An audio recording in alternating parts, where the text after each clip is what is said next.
বাঁশদ্রোণীতে হামলা চুরির কোপ, স্থানীয় সমস্যা নিয়ে ঝামেলার জের, ক্লাবের সদস্যের উপর হামলার অভিযোগ, ধারালো অস্ত্র দিয়ে কোপানোর অভিযোগ, বাঁশদ্রোণী থানায় অভিযোগ দায়ের।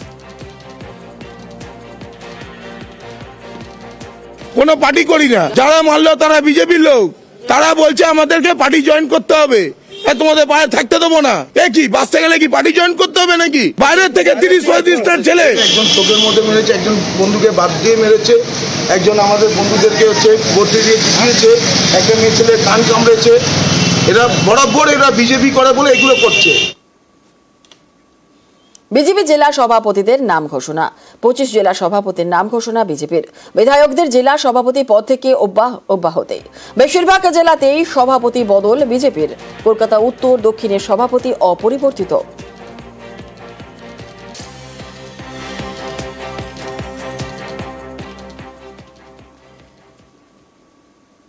ভবানীপুর চ্যালেঞ্জের পাল্টা নন্দীগ্রাম চ্যালেঞ্জ, বুধবার শুভেন্দুর ভবানীপুর চ্যালেঞ্জ, গতকাল পাল্টা নন্দীগ্রাম চ্যালেঞ্জ কল্যাণের। বড় বড় কথা, আপনাকে ভবানীপুরে হারাবো, আরো 5 বছর হারার যন্ত্রণা বয়ে বেড়াতে হবে।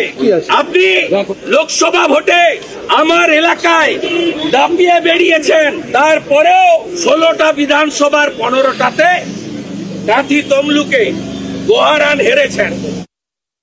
তবে এইটুকু আপনাদের মাধ্যমে বলে দিচ্ছি, নন্দীগ্রামে এবার ওকে হারিয়ে ছাড়বো। আর ওর এমএলএ হিসেবে ডিউরেশন মাত্র 1 বছর, তারপরে রাস্তায় ঘুরে বেড়াবে। শুভেন্দুর বিরুদ্ধে আইনি পদক্ষেপ চান সৌগত। শুভেন্দুর চ্যাংদোলা মন্তব্যের রাজনৈতিক তরজার, এবার আইনি পদক্ষেপ চেয়ে সরব সৌগত রায়। কেন আদালত স্বতঃপ্রণোদিত মামলা করছে না? শুভেন্দুর মন্তব্যে বিতর্কে প্রশ্ন তৃণমূল সাংসদের। আগে কি বলেছিলেন বিরোধী দলনেতা, শোনাবো। বিমান ব্যানার্জিকে, মমতা ব্যানার্জিকে হারাবো, আর ওদের দলের যে কটা মুসলমান এমএলএ জিতে আসবে, বিজেপি সরকারে আসবে, চ্যাংদোলা করে তুলে রাস্তায় ফেলবো।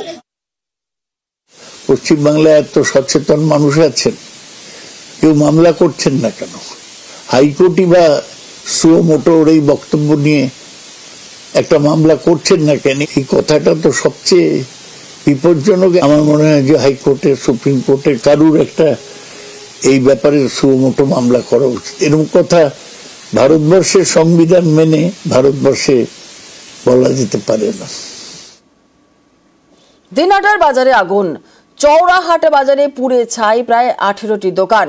ঘটনাস্থলে দমকলে 3টি ইঞ্জিন। আরো একবার আপনাদের যে ছবি দেখাচ্ছি, দিনহাটার বাজারে আগুন, চৌরাহাট বাজারে পুড়ে ছাই প্রায় 18টি দোকান। ঘটনাস্থলে দমকলে 3টি ইঞ্জিন। দিনহাটার বাজারে আগুন, চৌরাহাট বাজারে পুড়ে ছাই প্রায় 18টি দোকান। দমকলের 3টি ইঞ্জিন ঘটনাস্থলে পৌঁছায়। কিভাবে আগুন লাগলো? দিনহাটার বাজারে পরপর 18টি দোকানে পুড়ে ছাই। দিনহাটার বাজারে আগুন, চৌরাহাট বাজারে পুড়ে ছাই প্রায় 18টি দোকান। দমকলের 3টি ইঞ্জিন ঘটনাস্থলে পৌঁছায়, আগুন নেভানোর প্রক্রিয়া চালায়। পুরোপুরি ভস্মীভূত হয়ে গিয়েছে দোকানগুলি, এমনটাই জানা যাচ্ছে। কিভাবে আগুন লাগলো, কি পরিস্থিতি বা রয়েছে, কখন আগুন লাগলো, আপডেট নেব। শুভঙ্কর আমাদের সঙ্গে রয়েছেন, আমাদের প্রতিনিধি। শুভঙ্কর, যে ছবি আমরা দেখছি দিনহাটার যে বাজারে আগুন লেগেছে, কিভাবে আগুন লাগলো, কি পরিস্থিতি এখন রয়েছে? দেখো, তোমাকে জানিয়ে রাখি, দিনহাটার চৌরাহাট বাজার, এটি একটি কোচবিহার জেলার অন্যতম বড় বাজার। সেই বড় বাজারে এদিন ভোর রাত আগুন লাগে এবং আগুন লাগার খবর পেয়ে প্রথমে দিনহাটা থেকে দমকলের 1টি ইঞ্জিন আসে, তারপরে পরবর্তীতে কোচবিহার এবং মাথাভাঙা থেকে আরো 2টি ইঞ্জিন, সব মিলিয়ে 3টি ইঞ্জিন কাজ করছে। এবং ইতিমধ্যেই যেটা জানা যাচ্ছে, 15 থেকে 18টি দোকান ভস্মীভূত হয়েছে। এদের মধ্যে 10টি দোকান সম্পূর্ণরূপে ভস্মীভূত হয়েছে। দমকলে আগুন লাগার কারণ এখনো পর্যন্ত জানা যায়নি, তবে দমকল কর্মীদের প্রাথমিক তদন্তে অনুমান যে শর্ট সার্কিট থেকে আগুন লেগে থাকতে পারে। এই দোকানগুলোর মধ্যে অধিকাংশই পেঁয়াজ রসুন অর্থাৎ সবজির পাইকারি দোকান ছিল, পাশাপাশি ফাস্টফুডের দোকান রয়েছে।